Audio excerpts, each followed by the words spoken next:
Hi, my name's Bernie Petco, and I'm going to be bringing you 30 plus years of helping people retire, keeping it simple and understandable. There is an old adage that says, if you don't know where you're going, any map will do.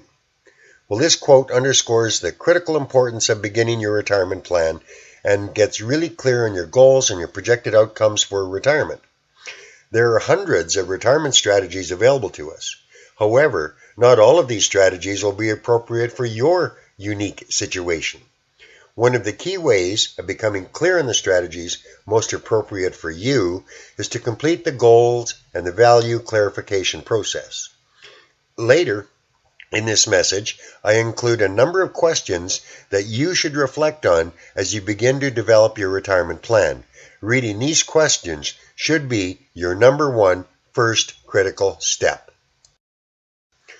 It may seem obvious that it's important to plan, set goals, and get clear on our values.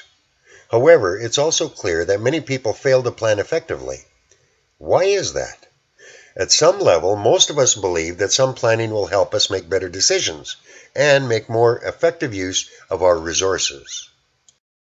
In their book, The Canadian Retirement Guide, authors Jill O'Donnell, Graham McWaters, and John Page outline some of the main reasons that people procrastinate. You must be clear on the outcome. Let's break this down. Fact or fiction? Okay. Myth number one. Financial planning is only for those with lots of assets and significant income, or at least $1 million in investment assets to justify having a financial plan. Well, the reality is that people with less money benefit from planning even more than those who are wealthy, simply because they have a greater need of making the best possible use of every investment dollar. Successful management of your income, no matter what size, increases the likelihood that you'll achieve your goals. Myth number two, preparing a financial plan is too expensive. In fact, the real cost of not planning are the potential mistakes you might make without a plan, such as unnecessary taxes, interest costs, and risk exposure, or costs resulting from an inefficient asset allocation and your estate strategies.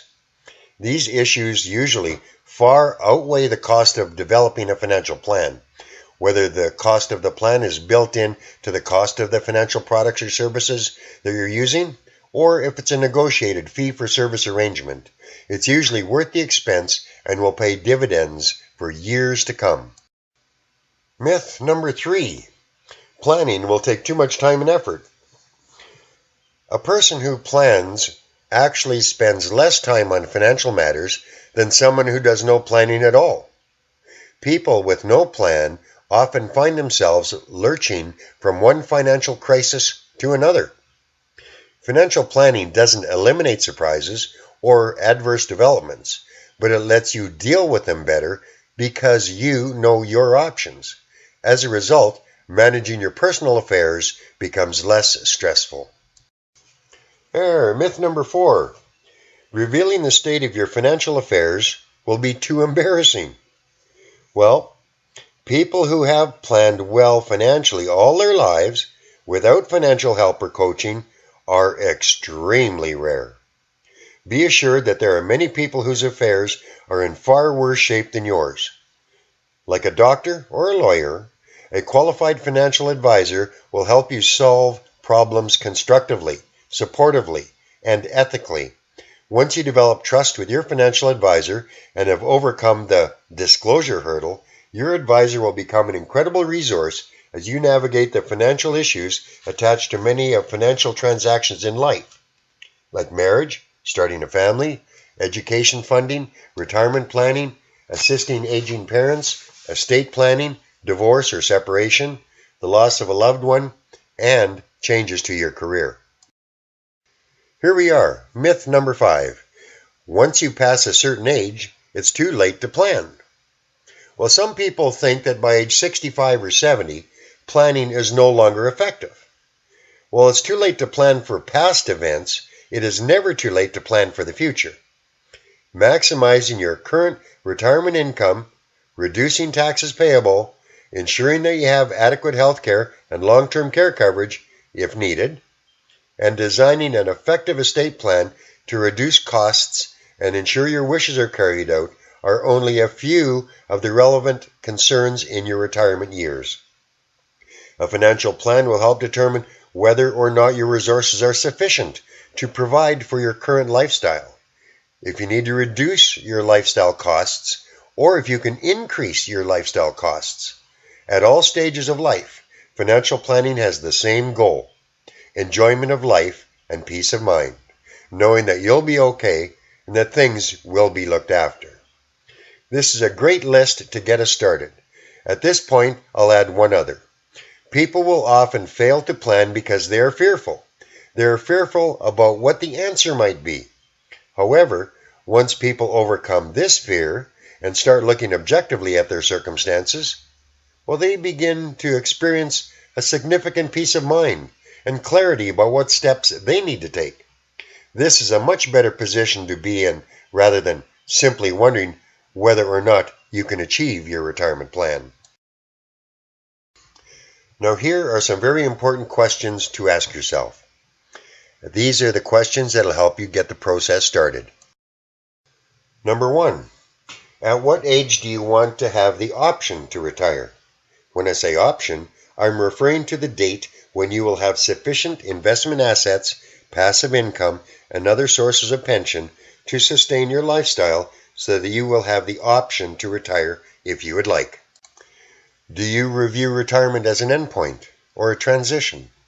In other words, many people think of retirement as a one-time event that shifts the person from working for a living to living a life of leisure, and possibly with some contribution back to the community and spending some time with the grandchildren.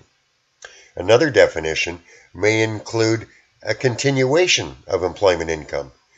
There is a growing trend emerging in which retirees are transitioning from one career to another. Responsibilities may be scaled down, and the time commitments may be reduced, but they never see employment as something that ceases.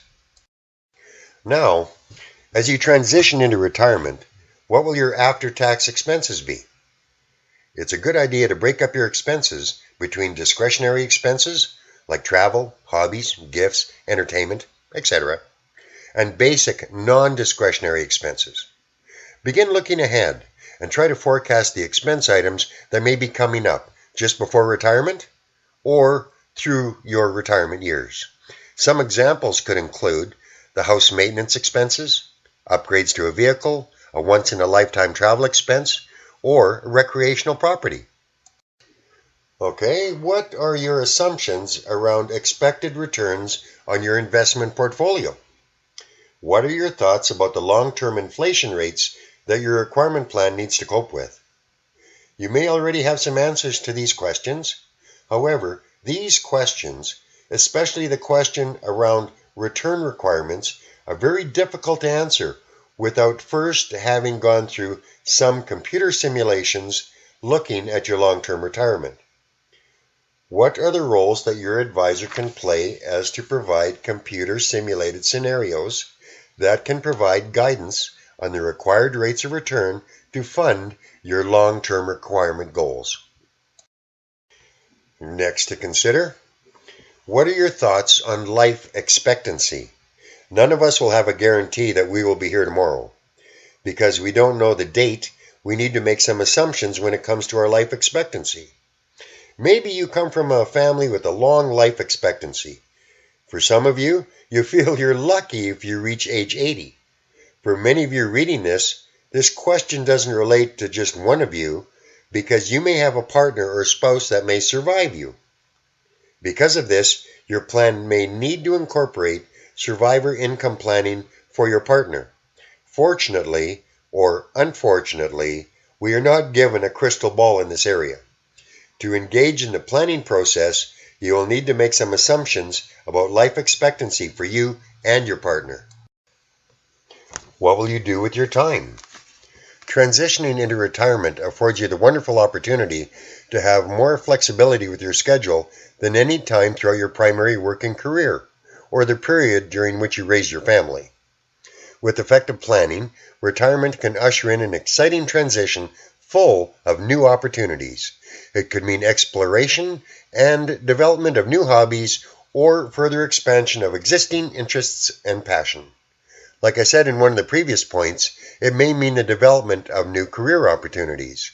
Whatever it means for you, it's extremely important that you begin to reflect on this question before you retire and not after.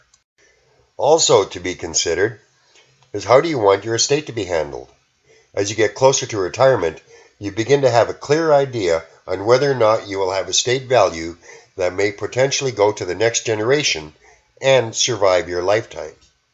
If this is the case for you, it could create some unique estate planning opportunities. As well, when you reflect on your retirement income objectives, you will need to consider the potential impacts to your portfolio and other assets on your balance sheet.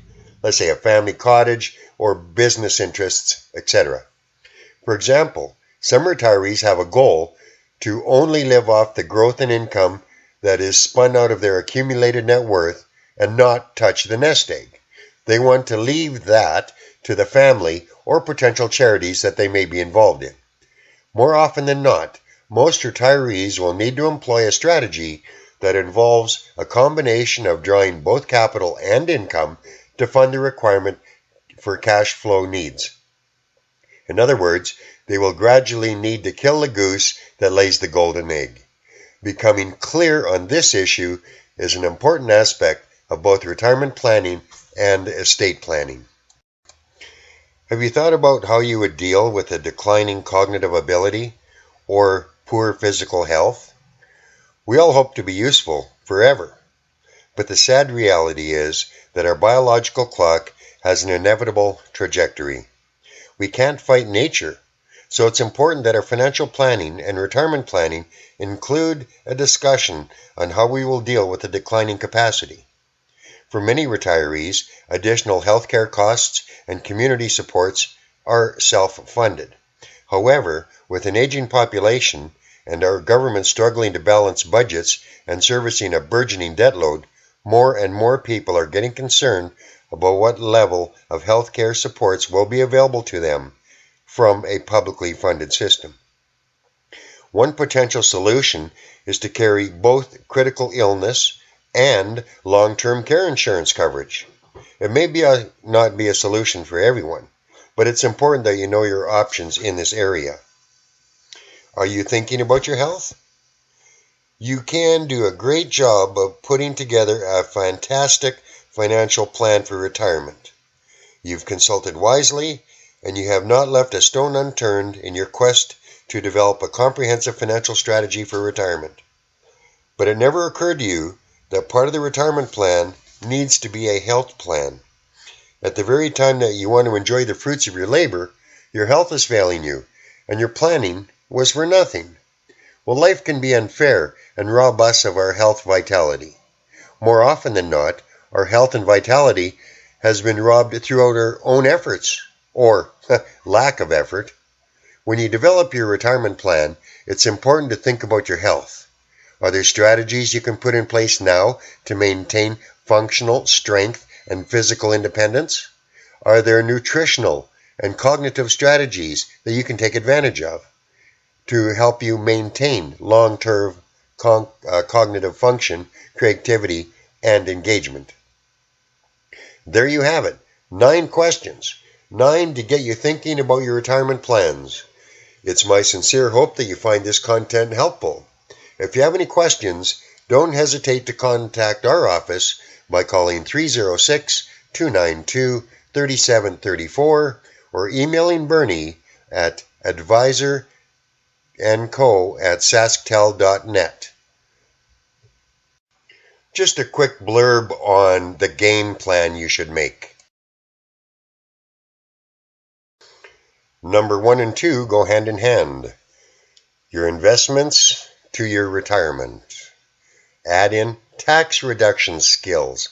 Then we go to estate and legacy planning, something that you're going to leave your family. These have to be combined together. This is the process. Right from the very first time we meet, we call that the introduction. Then we sit down to a discovery phase, so then you can see what you already have. We will crunch the numbers, come back with a third item, recommendations, what you have too much on, tax reduction strategies. That all comes forth in the action plan. Now you know what areas need to be covered. Let's do some changes. That is the game plan. Should you require any additional information, you can either book an appointment through the website, do an email to advisorandco@sastel.net, or give me a direct call at 1-306-292-3734. I want to thank you. I'll see you again in the next segment. Again, here's the contact information. Email advisor-co@sastel.net or give me a call.